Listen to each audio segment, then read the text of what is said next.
أعوذ بالله من الشيطان الرجيم. بسم الله الرحمن الرحيم.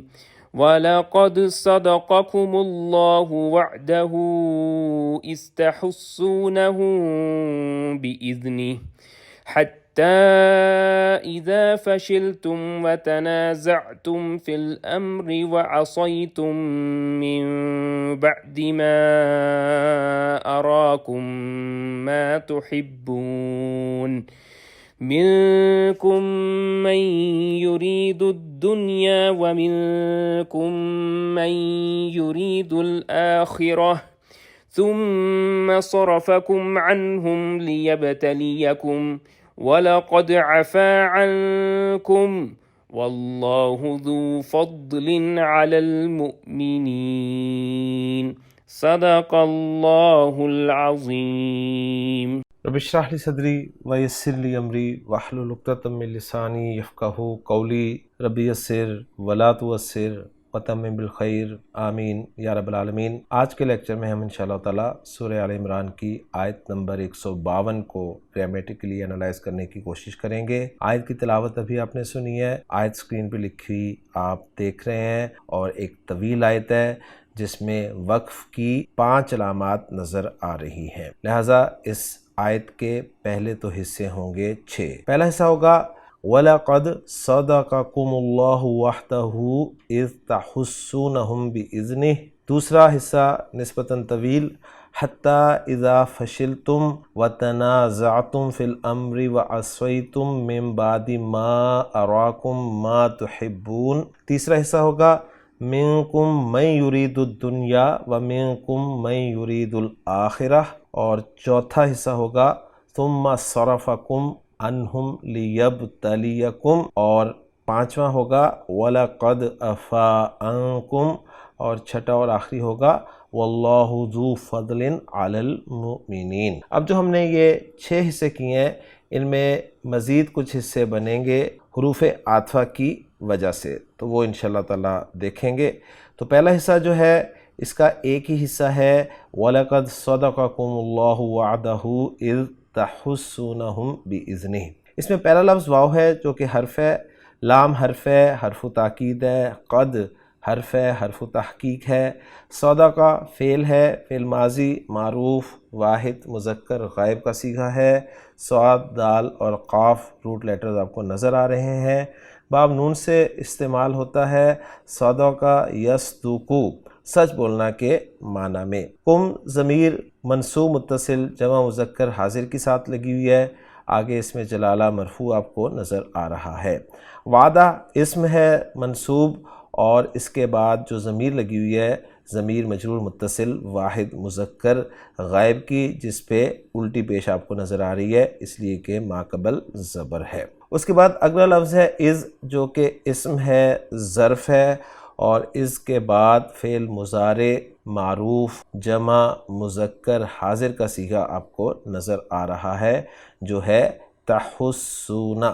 تحسونا میں ہا سین اور سین حروف مادہ ہیں، باب نون سے استعمال ہوتا ہے حسسا یحسسو، پھر تبدیلی کے بعد حسا یحسو۔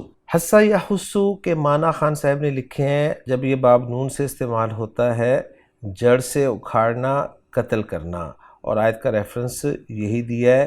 اس کے علاوہ یہ باب ضربہ یضربو سے بھی استعمال ہوتا ہے، اس وقت اس کے معنی مختلف ہوتے ہیں۔ تحسونا کے ساتھ جو ضمیر لگی ہوئی ہے ہم ضمیر منصوب متصل جمع مذکر غائب کی ہے، اور اس کے بعد با حرف ہے جو کہ حرف جر ہے، اور اس کے بعد اذن اسم ہے جو کہ مجرور آپ کو نظر آ رہا ہے۔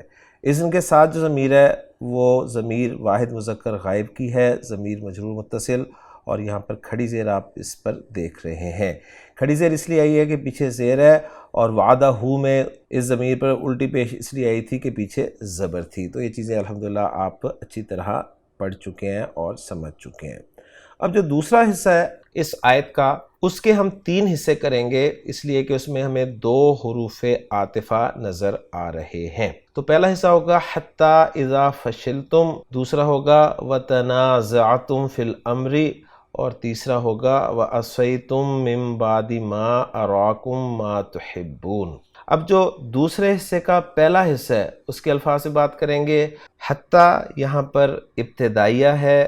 نوٹ کر لیجئے کہ حتیٰ جو ہے عربی زبان میں 3 طرح استعمال ہوتا ہے۔ حتیٰ کا استعمال عربی زبان میں 3 طرح سے ہوتا ہے۔ ایک استعمال حتیٰ کا بطور حرف جر ہوتا ہے، اور دوسرا استعمال حتیٰ کا بطور حرف استئناف ہوتا ہے، یعنی ابتدائی حرف کے طور پر ہوتا ہے، اور ایک استعمال حتیٰ کا حرف عطف کے طور پر ہوتا ہے۔ قرآن مجید میں حتیٰ کا استعمال جو ہے حرف جر اور حرف استئناف کے طور پر ہی ہوا ہے۔ حرف جر کے طور پہ جب حتیٰ استعمال ہوتا ہے تو اس کی 2 صورتیں ہوتی ہیں۔ ایک صورت یہ ہوتی ہے کہ اس کے بعد اسم مجرور ہوتا ہے، جس کی بہترین اگزامپل قرآن مجید میں ہے سورۃ القدر کہ سلام ہی حتیٰ مطلع الفجر۔ تو یہاں حتیٰ کے بعد آپ دیکھیں مطلع اسم جو ہے یہ مجرور ہے۔ دوسری صورت حرف جر ہونے کی حتیٰ کی وہ یہ ہے کہ جب اس کے بعد فعل مضارع منصوب ہو، اور ہم جانتے ہیں کہ اس صورت میں حتیٰ کے بعد ایک ان جو ہے وہ چھپا ہوا ہوتا ہے، اور اسی ان کی وجہ سے فعل مضارع منصوب ہوتا ہے۔ ان مصدریہ کہلاتا ہے، اور ان مصدریہ فعل مضارع سے مل کر مصدر کی تعویل میں ہو کر مفرد کی تعویل میں ہو کر محلاً مجرور ہوتا ہے اس حتیٰ حرف جر کی وجہ سے۔ تو حتیٰ کے حرف جر ہونے کی یہ 2 صورتیں تھیں۔ حتیٰ کے حرف استئناف یا حرف ابتدا ہونے کی کئی صورتیں ہیں۔ اس میں پہلی صورت یہ ہے کہ حتیٰ کے بعد جملہ اسمیہ ہو۔ دوسری صورت ہے حتیٰ کے بعد ایک جملہ فعلیہ ہو جس کا فعل ماضی ہو، اور تیسری صورت ہے حتیٰ کے بعد ایک جملہ فعلیہ ہو جس کا فعل مضارع ہو۔ آپ کہیں گے یہ صورت تو ملتی جلتی ہے اس سے جہاں حتیٰ کے بعد فعل مضارع منصوب استعمال ہوا ہے، تو نوٹ کر لیں کہ یہ جو صورت جو ہے جہاں پر حتیٰ حرف استئناف کے طور پہ استعمال ہوتا ہے، یہاں پر فعل مضارع جو ہے وہ منصوب نہیں ہوتا بلکہ مرفوع یعنی اوریجنل فارم میں ہی استعمال ہوتا ہے۔ تو حتیٰ کی بطور حرف استئناف یا حرف ابتدائیہ میں نے آپ کے سامنے 3 صورتیں رکھ دی ہیں۔ یہاں پر جو صورت استعمال ہوئی ہے حتیٰ کی حرف استئناف کے طور پر وہ یہ ہے کہ حتیٰ کے بعد آپ کو جملہ فعلیہ نظر آ رہا ہے جس کا فعل ماضی ہے۔ تو حتیٰ یہاں پر ابتدائیہ ہے۔ اذا جو ہے یہ ہم جانتے ہیں اسم ہے اور یہ ظرفیہ ہوتا ہے، اور اس میں شرط کے معنی شامل ہوتے ہیں جب اس کے بعد 2 جملے ہوتے ہیں۔ اس صورت میں اذا ظرفیہ شرطیہ جو ہے یہ مفعول فی مقدم بنتا ہے اپنے بعد میں آنے والے فعل کے لیے۔ فشلتم جو ہے یہ فعل ماضی معروف جمع مذکر حاضر کا صیغہ ہے۔ فا، شین اور لام اس کے حروف مادہ ہیں۔ خان صاحب نے باب سین سے اس کو ذکر کیا ہے۔ فشلا یفشلو فشلن، جس کے معنی بزدلی دکھانا، ہمت ہارنا کے ہیں۔ اس کے بعد دوسرے حصے کا جو دوسرا حصہ ہے اس میں پہلا لفظ واو ہے جو کہ حرف ہے۔ تنازعتم فعل ماضی معروف جمع مذکر حاضر کا صیغہ ہے۔ نون، زا اور عین اس کے حروف مادہ ہیں۔ باب ہے یہ تفاعل۔ خان صاحب نے ذکر کیا ہے تنازع یتنازعو تنازعن، جس کے معنی باہم کھینچا تانی کرنا یعنی ایک دوسرے سے اختلاف کرنا کے ہیں۔ اس کے بعد اگلا لفظ جو ہے وہ ہے فی، جو کہ حرف ہے، حرف جر ہے، اور اس کے بعد الامر کا لفظ جو ہے وہ مجرور ہے، اور الامر کے معنی جو ہیں کام کے بھی ہوتے ہیں اور معاملے کے بھی ہوتے ہیں اور حکم کے بھی ہوتے ہیں۔ دوسرے حصے کے الفاظ پہ بات کرنے کے بعد اب چلتے ہیں دوسرے حصے کے تیسرے حصے کے الفاظ کی طرف۔ اس میں پہلا لفظ واو ہے جو کہ حرف ہے۔ اس کے بعد اصیتم فعل ماضی معروف جمع مذکر حاضر کا صیغہ ہے۔ عین، صاد اور یا اس کے حروف مادہ ہیں۔ باب ضرب یضرب سے استعمال ہوتا ہے۔ عصا یا یعصیو تبدیلی کے بعد عصا یعصی، جس کے معنی نافرمانی کرنا کے ہوتے ہیں۔ من حرف جر ہے جس کے بعد بعد کا لفظ جو ہے وہ مجرور ہے، اور بعد ظرف ہے جس کے بعد ما آپ کو ریڈ کلر میں نظر آ رہا ہے، لہٰذا یہ ما جو ہے یہ ما مصدریہ ہے۔ ما کے بعد ارا فعل ماضی معروف واحد مذکر غائب کا صیغہ ہے۔ را، حمزہ اور یا اس کے حروف مادہ ہیں۔ باب افعال سے استعمال ہوا ہے۔ نارمل یہ استعمال ہوتا ہے ار آیا یور ایو، اور یہ ایک خصوصی فعل ہے کہ اس فعل کے ماضی اور مضارع دونوں میں حمزہ جو ہے اپنی حرکت ما قبل کو منتقل کر کے غائب ہو جاتا ہے. تو ارآیا سے یہ بن جائے گا اریا، اور یرئیو سے بن جائے گا یہ یوریو. پھر ناقص کے جب قواعد اپلائی ہوں گے تو یہ بن جائے گا ارا یوری، جس کے معنی دکھانا کے ہوتے ہیں. اور دکھانا فعل جو ہے یہ دو مفعول ڈیمانڈ کرتا ہے، کسی کو دکھانا اور کوئی چیز دکھانا، اور دونوں مفعول جو ہیں وہ وداؤٹ پریپوزیشن استعمال ہوتے ہیں. کم ضمیر منصوب متصل جمع مذکر حاضر کی ہے. اس کے بعد ما آپ کو اس میں موصول نظر آ رہا ہے، اس لیے بلو کلر میں دکھایا گیا ہے. تحبون فعل مضارع معروف جمع مذکر حاضر کا صیغہ ہے. ہا با حروف مادہ ہیں، باب افعال ہے.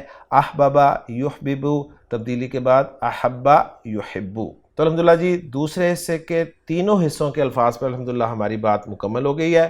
اب ہم چلتے ہیں تیسرے حصے کی طرف.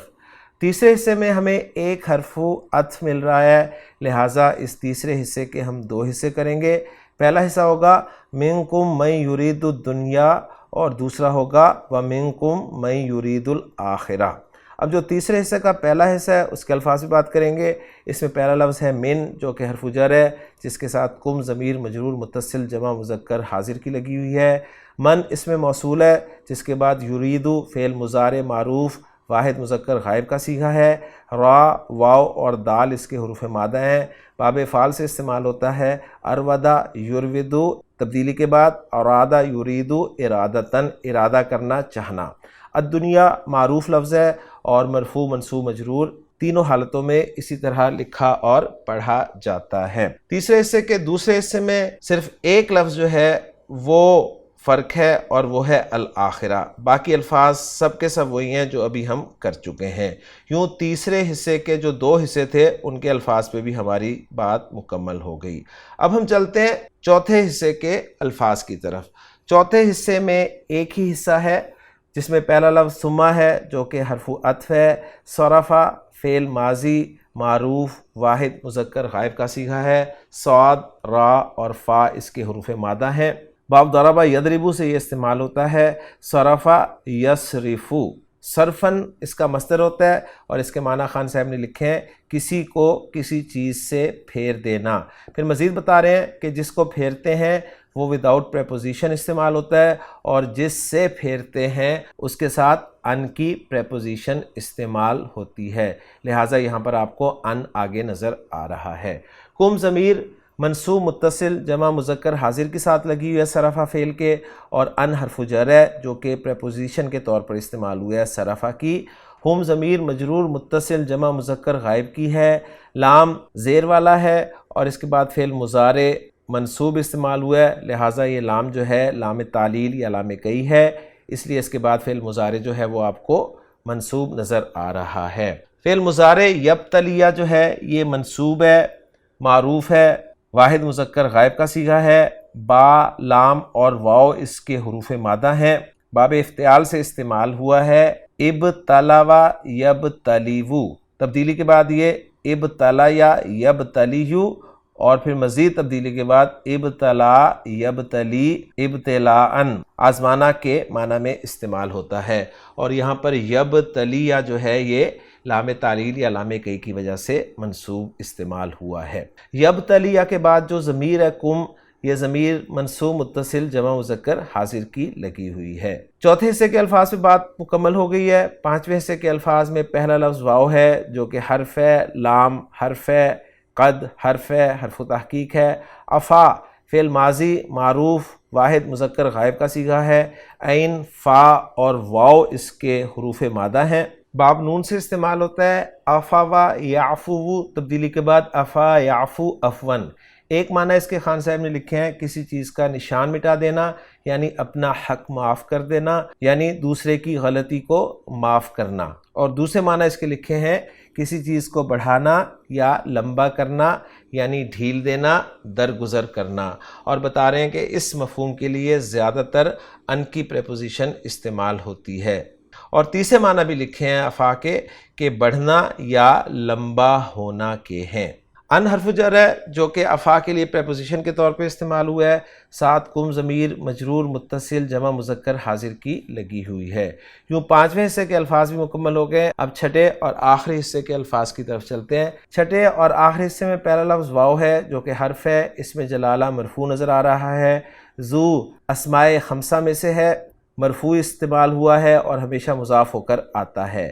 فضلن اس میں مجرور ہے اور نکرہ ہے، علی حرف جر ہے جس کے بعد المؤمنین المؤمن کی جمع ہے اور المؤمن صیغہ اسم الفاعل ہے، حمزہ میم نون باب افعال آمنا یؤمن ایمانن، ایمان لانا کے معنی میں۔ تو الحمدللہ جی آیت نمبر 152 جو کہ طویل آیت تھی، اس کے پہلے ہم نے 6 حصے کیے، پھر دوسرے حصے کے 3 حصے کیے، تیسرے حصے کے 2 حصے کیے، یوں کئی حصے ہم نے الحمدللہ اس آیت کے بنا کر الفاظ پر بات مکمل کر لی۔ اب ہم چلتے ہیں جملوں کے اعراب کی طرف۔ تو پہلا جملہ جو ہے ہم مستانفہ قرار دیں گے کیونکہ ہم نیا جملہ کر رہے ہیں، واو کو مستانفہ قرار دے دیتے ہیں۔ لام جو ہے یہ جواب قسم پر آتا ہے جب جواب قسم فعل ماضی قد کے ساتھ استعمال ہو رہا ہو، اور قسم جو ہے یہاں پر محذوف ہے۔ قد حرف تحقیق ہے، صدقہ فعل ہے، پہلا صیغہ ہے تو اس کا فاعل آگے آ سکتا ہے، لہٰذا اس میں جلالہ آپ کو آگے مرفوع نظر آ رہا ہے۔ کم جو ہے یہ مفعول بھی ہے۔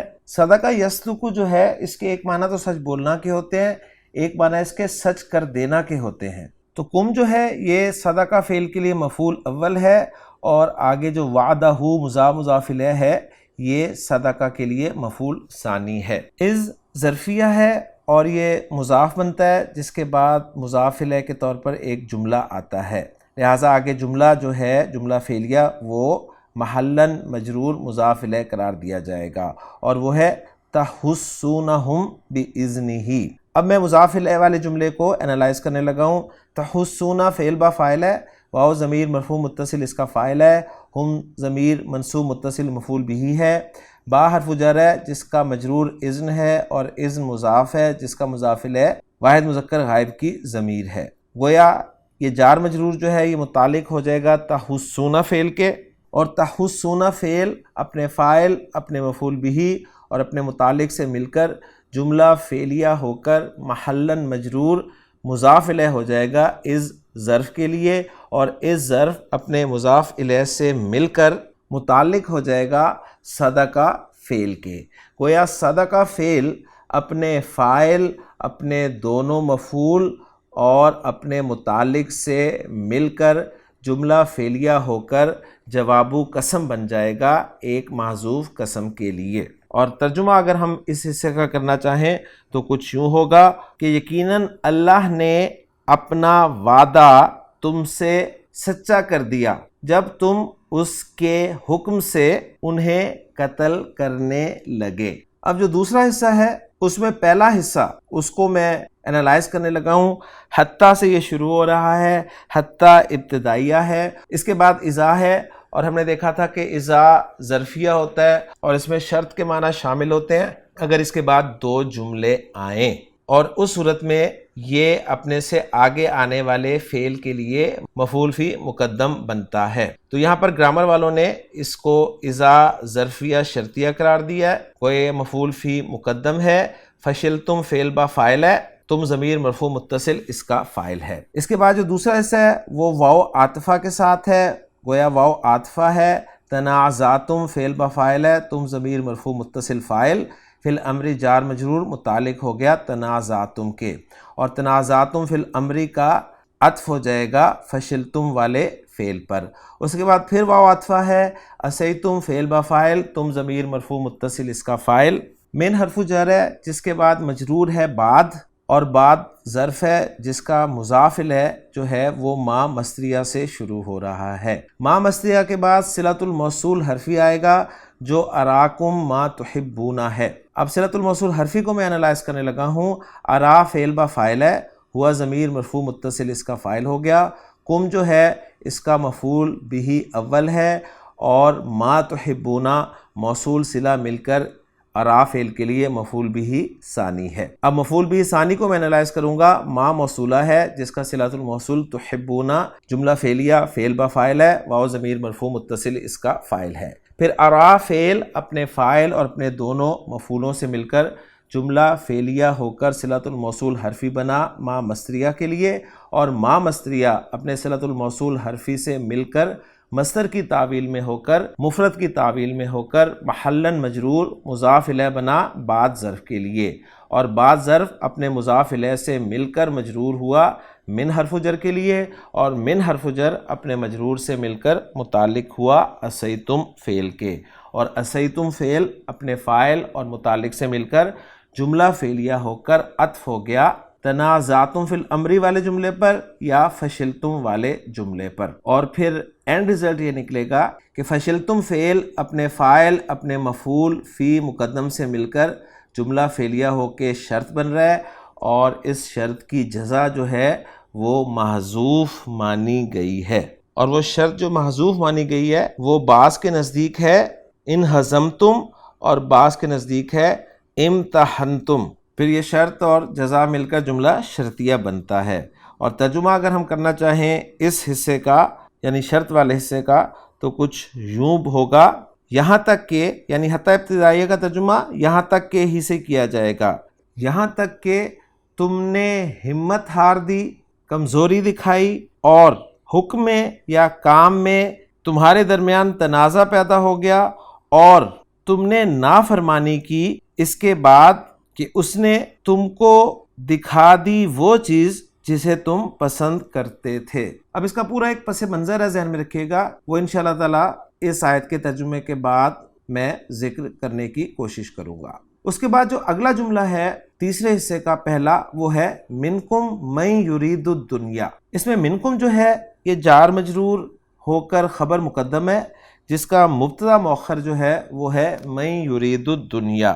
مبتدا مؤخر کو میں انالائز کر رہا ہوں۔ من اسم موصول ہے جس کا صلۃ الموصول ہے یرید الدنیا، اور یرید الدنیا میں یرید فعل با فاعل ہے، ہوا ضمیر مرفوع متصل اس کا فاعل ہے، اور الدنیا جو ہے مفعول بھی ہے۔ گویا فعل اپنے فاعل اور مفعول بھی سے مل کر جملہ فعلیہ ہو کر صلۃ الموصول بنا من اسم موصول کے لیے، اور من اسم موصول اپنے صلۃ الموصول سے مل کر مبتدا مؤخر ہوا، اور مبتدا مؤخر اپنی خبر مقدم سے مل کر جملہ اسمیہ بن گیا۔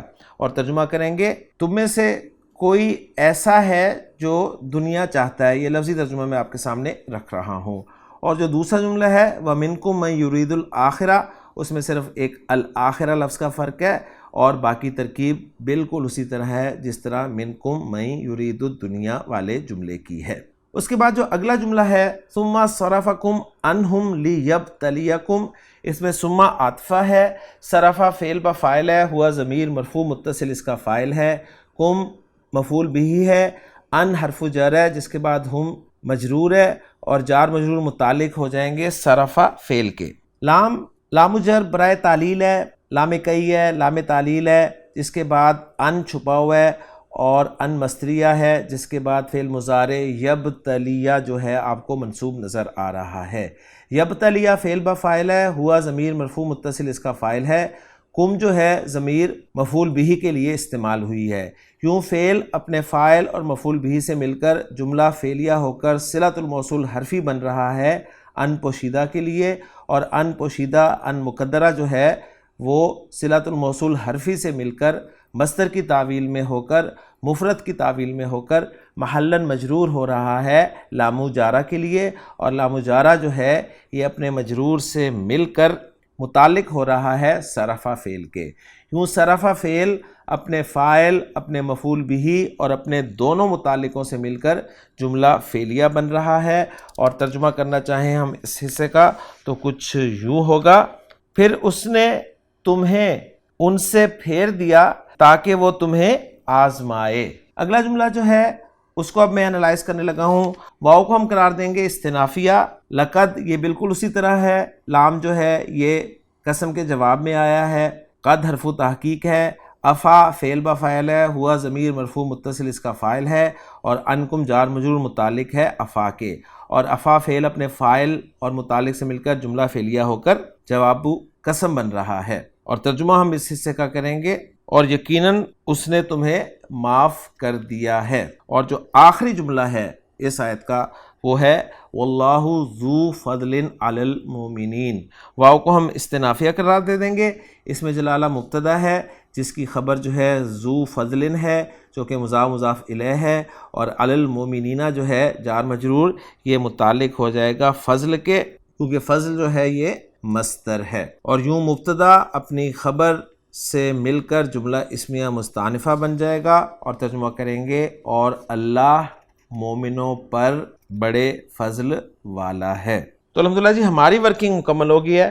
ذرا محمود صافی صاحب کی ورکنگ کے ساتھ اپنے جملوں کو میچ کر لیتے ہیں۔ محمود صافی صاحب نے پہلا جملہ صدقکم والا لا محل لا جواب قسم مقدر قرار دیا ہے، تحسونہم والا جملہ فی محل جر مضاف الیہ قرار دیا ہے، فشلتم والا فی محل جر مضاف الیہ قرار دیا ہے، تنازعتم والا جملہ فی محل جر معطوف علی جملہ فشلتم قرار دیا ہے، عصیتم والا جملہ فی محل جر معطوف علی جملہ فشلتم قرار دیا ہے، اراکم لا محل لا صلۃ الموصول حرفی ما قرار دیا ہے، تحبون لا محل لا صلۃ الموصول ما قرار دیا ہے، منکم من یرید والا جملہ لا محل لا استناف بیانی یا اعتراضیہ قرار دیا ہے، یرید الدنیا والا جملہ لا محل لا صلۃ الموصول من الاول قرار دیا ہے، منکم من یرید والا جو دوسرا جملہ ہے اس کو انہوں نے معطوفہ قرار دیا ہے پہلے والے جملے پر، اور یرید الآخرہ والے جملے کو انہوں نے لا محل لا صلۃ الموصول من جو دوسرا ہے اس کے لیے قرار دیا ہے،